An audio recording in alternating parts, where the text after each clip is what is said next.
할렐루야. 한 주간도 여러분 평안하셨는지요? 또 무더운 날씨뿐만 아니라 또 비까지 많이 오고 또 우리 전국에 물난리가 많이 나서 또 여러분의 기도와 도움과 관심이 많이 필요한 것 같습니다. 여러분 가정에도 평안하시기를, 또 무탈하시기를, 아무 사고 없으시기를 간절히 소망합니다.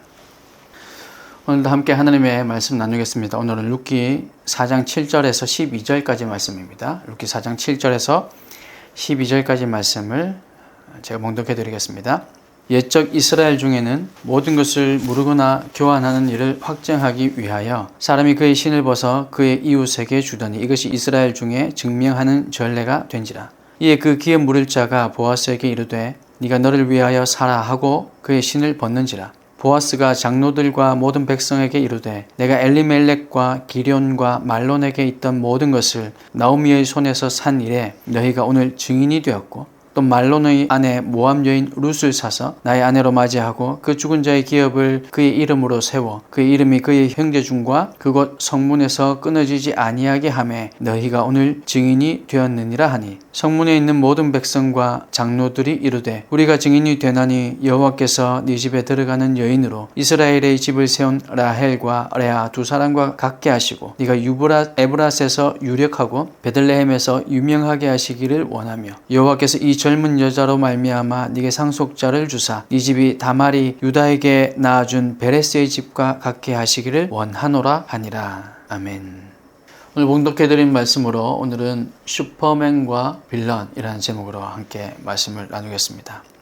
우리가 지난주에는 원칙과 절차에 맞게 또 주의를 감당하면서 살아갈 때 우리는 아무개가 아니라 우리에게 지어진 그 고유의 이름으로 우리를 생명책에 기록해 주실 것이고 또 우리는 그 하나님의 자녀답게 하나님의 백성답게 살아가야 할 것을 우리가 그렇게 다짐했습니다. 그리고 아무개라는 사람은 본문에 나오는 이 아무개라는 사람은 나오미의 밭을 대신 사주는 일을 자신을 위한 일이라는 관점에서 보았고 그에 반해 보아스는 헤세드의 마음으로 어려운 이웃을 섬기는 마음으로 그렇게 시작했기에 서로 비교되며 보아스보다 더 가까운 친척이었던 그는 이름도 기록되지 않고 다만 아무개라고만 기록되었음을 우리가 살펴보았습니다.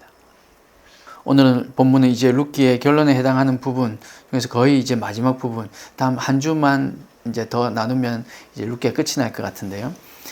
이제 이 모든 이야기의 결론이 어떻게 이제 마지막 결론으로 가게 되는지 오늘 말씀을 살펴보면서 하나님의 일하심을 발견하는 시간이 되길 바랍니다. 제가 서두에 인사드리면서 말씀드린 것처럼 지난주에 나라 곳곳에 물난리가 났습니다. 그냥 조금 비가 많이 온 정도가 아니라 정말 너무 많은 사람들이 때로는 어떤 분 목숨을 잃기도 하고 또 실종이 되기도 하고 또 많은 분들이 가정들 그러니까 집을 먹고 살아야 할 일터를 이렇게 많이 잃었습니다. 폭우로 인해서 인명과 재산에 막대한 피해가 났습니다. 수해를 당하신 분들을 위해 마음으로 또 물질로 헌신하며 섬기는 그런 기독교인들이 될 수 있길 바랍니다.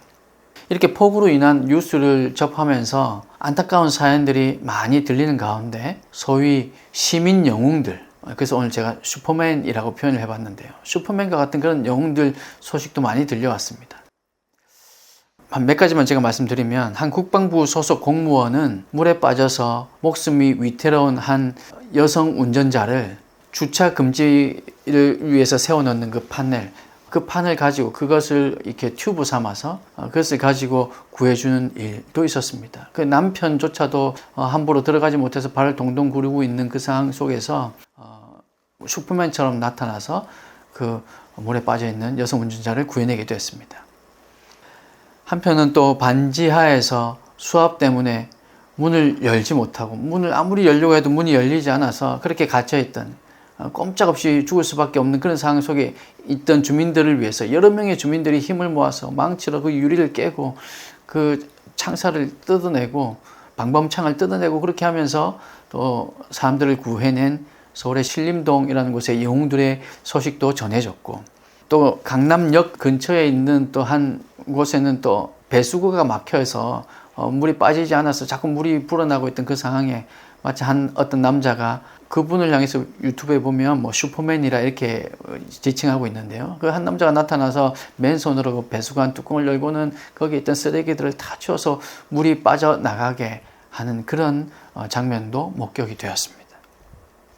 이렇게 소위 말하는 시민 영웅들이 있는가 하면 또 한편에서는 그런 수재민을 돕겠다고 수해 현장에 나타났던 일부 정치인들이 물론 진심이 아니었다고 저는 믿고 싶지만 어쨌든 그 입에서 야 정말 우리가 열심히 일하고 있는데 이 일하고 있는 이 모습이 사진에 좀 잘 나오게 비나 좀 쏟아졌으면 좋겠다 라는 막말을 내뱉었다가 국민들에게 사과하는 그런 해프닝도 벌어졌던 그런 한 주였습니다.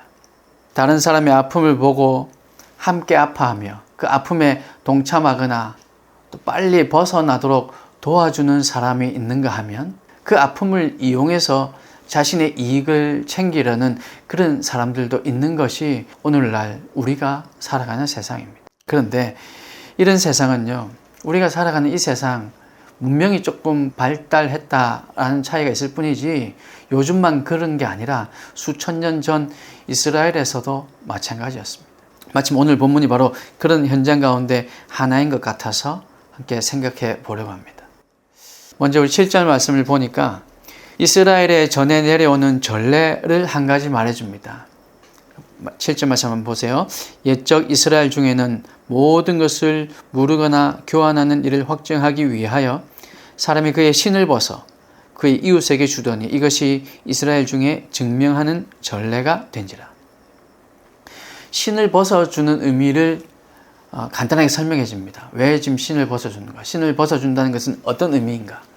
그리고 간단히 설명하고 난 뒤에 또 8절 말씀에 보니까 실제로 보아스와 아무개 사이에서 이런 일이 일어납니다. 8절 보세요. 이에 그 기업 물을 자가 보아스에게 이르되, 이 기업 물을 자가 누구냐면 아무개죠. 그 기업 물을 자가 보아스에게 이르되 네가 너를 위하여 사라 하고 그의 신을 벗는지라. 아무개가 자신은 기업 물을 의무를 감당할 수 없으니까 그 기업 물을 의무를 다음 순서인 보아스에게 넘긴 것입니다. 그런데 그 과정에서 그것을 증명하고 확정하는 의미로 신을 벗어준 겁니다. 보아스 입장에서는 바라던 일이었을 겁니다. 만약 아무개라는 사람이 그 의무를 다하겠다고 했다면 그 또한 보아스는 감사한 마음으로 받아들이면서 나오미와 룻이 그 가정에서 이 아무개라는 사람의 가정에서 행복하기를 기도하는 마음으로 축복했을 겁니다. 하지만 우리 독자들이 기대하고 예상한 대로 아무개는 그 임무를 감당하지 못하겠노라 선언했고 그 이유에 대해서는 우리가 지난주에 살펴보았습니다. 자기의 재산에 손해가 갈까봐, 그리고 자기에게 유익이 없으니까. 그래서 그 의무를 이제 보아스에게 넘겼습니다. 보아스는 도움의 손길을 외면당한 나오미와 룻의 심정을 헤아려 볼 때 한편으로는 안타까운 마음이 있으면서도 또 다른 한편으로는 다행이라는 생각도 했을 겁니다. 왜냐하면 자기가 그 기업 물을 자의 의무를 다할 거니까요. 그러니 아무개의 그 신발을 받아들며 자신이 그 의무를 다하겠노라고 선언하면서 그 자리에 있던 장로들과 백성들에게 증인이 되어줄 것을 요청하고 이 일을 확정해 버렸습니다. 그런데 사실 보아스가 애초에 기업 물을 자의 의무를 다하겠노라고 마음을 먹고 있지 않았다면, 만약에 보아스가 그럴 자격이 혹시 없었다면 이것은 어쩌면 상당히 기분 나쁜 일이었을 겁니다. 왜냐하면 한번 잘 생각해 보세요. 우리가 지난주에 살펴본 것처럼 이 아무개는 자신에게 손해가 있을 것 같아서 기업 물을 의무를 감당하지 못하겠다 얘기했습니다. 그런데 누가 봐도 손해가 될 것 같은 그 일을 보아스에게 넘기면서는 하는 말이 뭐라고 합니까? 네가 너를 위하여 살아 이렇게 얘기합니다. 네가 너의 유익을 위하여 살아 라고 하는 의미입니다. 원어를 살펴봐도 구체적으로 이 유익을 위해서 살아라는 의미가 분명합니다. 왜 이렇게 말하는 걸까요?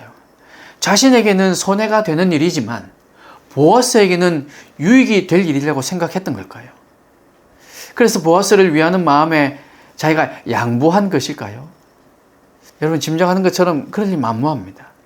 자신에게 손해가 되는 일이라면 다른 사람에게도 마찬가지라는 사실을 모를 리 없었을 텐데 그 역시 자신의 이익을 위해 손해를 보지 않기 위해 거짓말까지 하며 그 의무를 보아스에게 넘겨줍니다.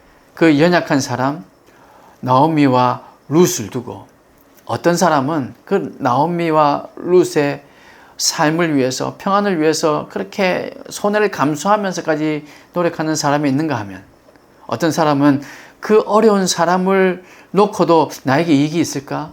저 사람과 함께하면 나에게 유익이 있나? 아니면 나에게 손해를 끼칠까? 그것을 고민하는 사람이 있더라는 거죠. 수혜의 현장에 그런 사람이 있었던 것처럼 말입니다. 만약 보아스가 그 의무를 넘겨받지 않으면 이 아무개라는 사람은 자신이 손해를 감수해야 하거나 자신도 그래서 기업물을 이 의무를 끝까지 다하지 않게 한다고 한다면 손해를 보지는 않는다고 해도 최소한 사람들의 비난을 감수해야 했기 때문에 그래서 가머니설로 누가 봐도 이해되지 않는 누가 봐도 거짓말 같은 그런 말로 보아스에게 그 의무를 넘깁니다. 너무나도 이기적이고 모순적인 모습을 이 아무개에게서 발견할 수 있습니다. 내가 하면 괜찮은데 남이 하면 욕을 하는 그런 심리가 엿보이는 대목이죠. 쓰면 뱉고 달면 삼키는 그런 이기적인 마음인 겁니다. 그래서 우리는 그의 이름이 기록되지 않은 이유, 아무개로 기록된 이유를 다시 한번 생각해 볼 수 있습니다. 오늘 본문에서도 역시 확인할 수 있는 거죠. 그런데 보아스는 그런 아무개를 탓하지 않습니다. 기분 나빠하지도 않습니다. 그런 모습이 보이지 않습니다. 손가락질도 하지 않았습니다. 모여있던 사람들에게 비난의 대상이 되게 하지도 않았습니다. 은근히 사람들에게 아무개 좀 비난해 줬으면 하는 그런 모습도 보이지 않습니다.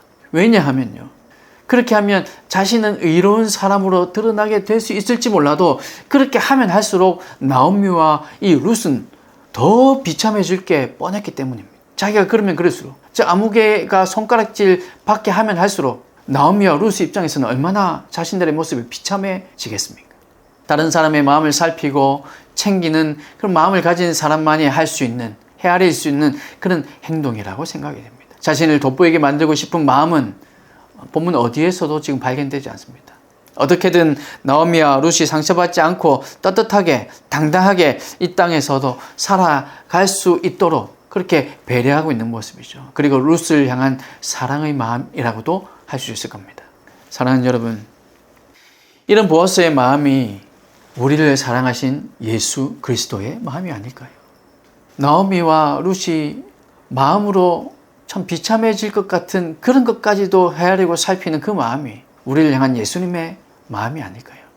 예수님은 우리를 불쌍하게 만들어 놓은 후에 영웅처럼 나타나셔서 우리를 구원해 주신 분, 그런 분이 아닙니다. 어떻게든 우리가 상처받지 않도록, 사람들에게 외면당하지 않도록 하기 위해서 자신이 대신 그 모든 손가락질을 감당하시고 고난을 대신 당해 주셨습니다.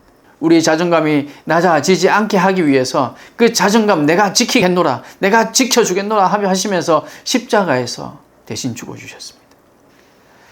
나는 하나님의 아들이지만 내 생명조차도 저와 여러분들을 위해서라면, 우리를 위해서라면 아깝지 않다고 하시며 죽기까지 우리의 자존감을 올려주시고 우리를 구원하셔서 아들과 딸로 삼아주셨습니다. 원수 마귀가 우리를 정죄하고 부당한 말로 우리를 떠넘기려고 해도 예수님은 아랑곳하지 않으시고 마귀를 질책하거나 사단을 욕하거나 하지도 않으시고 그저 우리를 넘겨받으셨습니다. 우리를 책임지겠노라 하십니다. 우리를 사랑한다 하셨습니다. 저와 여러분을 사랑하시는 예수 그리스도의 그 사랑을 여러분 이 한 주도 꼭 기억하시기 바랍니다. 그리고 우리가 받은 그 사랑을 또 어려운 이웃들, 특별히 수재로 인해서, 폭우로 인해서 고통받고 있는 그들에게 나누어 주시길 바랍니다. 누가 비난하고 또 누가 손가락질 한다 해도 주님은 우리를 사랑하십니다. 누가 고소하고 누가 고발해도 주님은 우리를 받아주십니다. 여러분, 그 주님을 믿고 신뢰하는 저와 여러분이 되시기를 간절히 소망합니다. 어느 누구도 소외당하지 않고 외면당하지 않고 무시하지 않고 또 모른 척하지도 않는 교회다운 교회가 되기를 소망합니다. 예수님의 사랑으로 끝까지 책임지는 교회다운 교회, 성도다운 성도가 다 되시기를 주님의 이름으로 축복합니다. 보아스가 이렇게 아무개로부터 기업 의무를 이어받아서 나오미와 룻을 책임지겠노라 하며 모든 백성과 장로들에게, 지금 주변에 있는 사람들에게, 사람들이 많이 모이는 그곳에서 지금 이런 일들을 다 한 후에 증인이 되어줄 것을 요구하자 성문에 있던 백성과 장로들이 이렇게 대답합니다. 11절 12절 말씀 한번 보겠습니다. 성문에 있는 모든 백성과 장로들이 이르되 우리가 증인이 되나니 여호와께서 네 집에 들어가는 여인으로 이스라엘의 집을 세운 라헬과 레아 두 사람과 같게 하시고 네가 에브라스에서 유력하고 베들레헴에서 유명하게 하시기를 원하며 여호와께서 이 젊은 여자로 말미암아 네게 상속자를 주사 네 집이 다말이 유다에게 낳아준 베레스의 집과 같게 하시기를 원하노라. 이렇게 얘기합니다. 이게 장로들과 백성들이 한 축복이죠. 오늘 이 부분을 잘 이해하고 여러분 은혜 받으시길 바랍니다. 지난주에 잠깐 언급했는데요. 보아스는 자신이 지금 엘리멜렉의 밭을 사서 기업 물을 자의 의무를 다할 뿐 아니라 룻과 결혼을 해서 엘리멜렉 집안의 대를 잇는 것까지 책임지겠다라는 마음으로 아무개의 그 신발을 받아들고 자신이 기업 물을 자가 되겠다, 그렇게 했습니다. 그런데 백성과 장로들은 이렇게 축복합니다. 보아스와 결혼하게 될 여인이 라헬과 레아 두 사람과 같기를 원한다, 이렇게 축복합니다. 이게 무슨 의미일까요? 라헬과 레아는 야곱의 두 아내입니다. 여러분 잘 아시죠? 야곱의 아내로서 이들은 이스라엘의 12아들을 낳고 12지파를 이루는데 큰 역할을 감당한 여인들이었습니다. 물론 실질적으로 그들의 여종이었던 실바와 빌하도 자녀들을 낳았지만 라헬과 레아 이 두 여인으로 말미암아 일어난 일이었고 이 두 여인이 야곱의 정식 부인이었기 때문에 그렇게 말하고 있는 거죠. 아무튼 이스라엘에서는 라헬과 레아를 이스라엘의 가문을 세우는 데 아주 중요한 역할을 한 여인이라고 여기기에 이 지금 룻도 이 보아스와 결혼해서 그런 역할을 감당하는 복된 삶이 되기를 원한다, 지금 그렇게 축복하는 겁니다. 또한 룻과 보아스 사이에 태어난 그 상속자는 다말이 유다에게서 낳아준 베레스의 집과 같이 되기를 원한다라고 했는데 이 말도 또 유다가 자신의 며느리 다말 사이에서, 아니 시아버지와 며느리 사이에서 아이가 태어났대요. 여러분 이 사건을 잘 아시죠?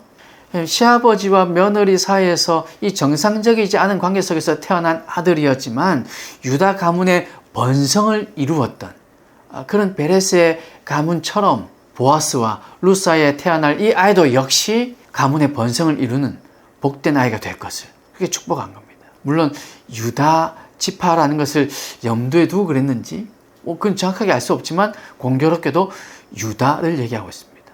그리고 다말을 얘기하고 있죠. 그리고 결국에는 백성들과 장로들이 축복한 것처럼 보아스의 가문에 룻이 들어가므로, 여러분 사실은 지금 보아스는요 룻의 가문에 자신이 들어가겠다고 한 겁니다. 룻과 자기가 결혼해서, 그러니까 룻의 그 가문, 그게 누구 가문입니까? 엘리멜렉의 가문이잖아요. 그래서 거기에 자기가 들어가서 남자아이를 낳아서 그 대를 잇겠다, 이런 각오로 들어갔습니다. 그런데 결국 백성들과 장로들은 보아스 가문에 룻이 들어감으로 이런 놀라운 일이 일어날 거다, 그렇게 축복합니다. 그리고 결국 그런 일이 일어났죠. 보아스는 나오미와 룻의 행복을 위해서 자신을 희생하는 선을 베풀었습니다. 그 결과 보아스는 백성들과 장로들로부터 과분한 축복을 받은 거죠. 그리고 실제로 그런 놀라운 일들이 일어났습니다. 다른 사람의 유익을 위해 사는 삶을 보여주고 있고 하나님의 계명을 원칙과 절차대로 지킬 뿐 아니라 그 정신까지도, 그 율법의 정신까지도 잘 헤아려서 지키는 모습이 오늘 우리에게 교훈을 주고 있습니다.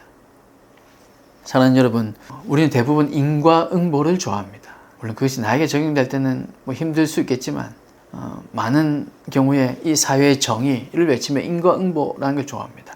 권선징악도 좋아하죠.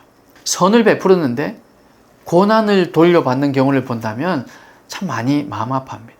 이번에 수해 현장에서도 정말로 착실하게 그렇게 성실하게 살던 사람인데 이 수해 때문에, 이 폭우 때문에 이렇게 목숨을 잃었다, 이런 어려운 일을 당했다 그러면 얼마나 우리가 다 마음 아파합니까? 하지만 그가 베풀었던 선행만큼의 복을 돌려받게 된다면 우리는 또 그와 반대로 마음을 다해서 박수를 보내기도 합니다. 마치 내일인 것처럼 기뻐하기도 합니다. 오늘 우리는 보아스의 선행의 결과를 지켜봐 왔고 이제 그 결과를 거의 알게 되었습니다. 대가를 바라지 않았지만 백성들과 장로들의 축복도 받게 됩니다.